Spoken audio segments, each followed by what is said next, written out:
আচ্ছা, এখন আমরা টেস্ট করব ইয়েলো মালটা 1। একটু জুম করে দেখান ফ্রেশনেসটা। এটা গাছ থেকে পাড়া একদমই। তো এই ইয়েলো মালটা 1 এটি হচ্ছে সাউথ আফ্রিকান অরিজিনের একটি মালটা। আচ্ছা, এগুলো কি হচ্ছে রোগবালাই মানে কোনো নাই? হ্যাঁ, এগুলো ইয়েলো সবগুলোই মালটা দেখতে অনেক ফ্রেশ। আচ্ছা, হ্যাঁ, ইয়েলো মালটা 1 এর একটা একক বৈচিত্র্য হলো ড্রপিং কম এবং রোগবালাই একদমই কম। টক মিষ্টি স্বাদের এবং রসটা প্রচুর রস। এই যে দেখুন।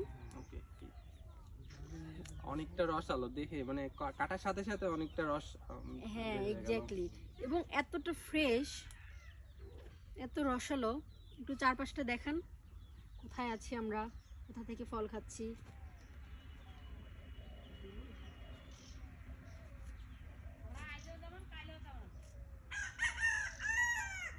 আচ্ছা আপু, এখন এখানে তো দেখি, খেয়ে দেখ কি অবস্থা। কতটা রসালো, কালারটা কিন্তু অনেক সুন্দর। এতটা মিষ্টি ইমাজিন করা যাচ্ছে না। এখন মানুষ ভাবে আমি ভিডিওতে হয়তো এমনি এমনি মিষ্টি বলি, এখন তো তুই খেয়েই বল আমি কি আসলে ঠিক বলি কিনা। এখানে এটার মিষ্টতা বলতে গেলে এটা অনেকটা মিষ্টি স্বাদের, আর রসালো অনেকটা। এক কথায় একটা সতেজ, একটা ফ্রেশ একটা মালটা আমি খাচ্ছি। এটা আসলে এখানে না খাইলে কেউ বুঝতে পারবে না, এটা হচ্ছে কথা। এবং সফলতা দেখলেই কিন্তু বোঝা যায় যে বাংলাদেশে আসলে আপকামিং যারা উদ্যোক্তা হবে তাদের জন্য এটা আসলে অনুপ্রেরণা দেবে, আসলেই দেবে। কারণ আমাদের রেজাল্টটা কিন্তু একদম চোখের সামনে ভিজুয়ালাইজ করা যাচ্ছে। আমার কাছে মনে হয় যে বাংলাদেশে যদি কেউ মালটা চাষ করতে চায় তাহলে এই ভ্যারাইটিগুলা, আমার কাছে মনে হচ্ছে এই ভ্যারাইটিগুলো সবথেকে উপযোগী। হ্যাঁ, লাভবান কারণ হওয়া সম্ভব।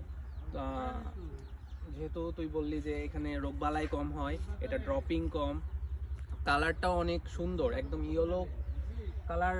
প্রায় আরো নাকি এক সপ্তাহ থাকবে, তার মানে এক সপ্তাহ পরে আরো কত সুন্দর কালার হবে সেটা তো বলার অপেক্ষা রাখে এবং না। সাইজটার কথা বলি, এমন না যে সাইজটা হচ্ছে খর্বাকৃতি বা হচ্ছে ডিফর্মড হয়েছে। একটু দেখুন, পার্টগুলো দেখুন কতটা ফ্রেশ এবং সাইজ একদম পারফেক্ট সাইজ। আমি আসলে এর প্রশংসা করতে গেলে আমার ভিডিও অনেক বেশি লম্বা হবে, তাই আর বেশি কিছু বলছি না। তো আপনারা চাইলেই ভিজিট করতে পারেন, এবং যদি মালটা চাষ করতে চান তো আমাদের করিম গার্ডেন থেকে আপনারা সাজেশন নিয়ে করতে পারেন এবং চারাও কালেক্ট করতে পারেন। ঠিক আছে, ততক্ষণ পর্যন্ত ভালো থাকুন, আমি মালটা খেয়ে ফেলি।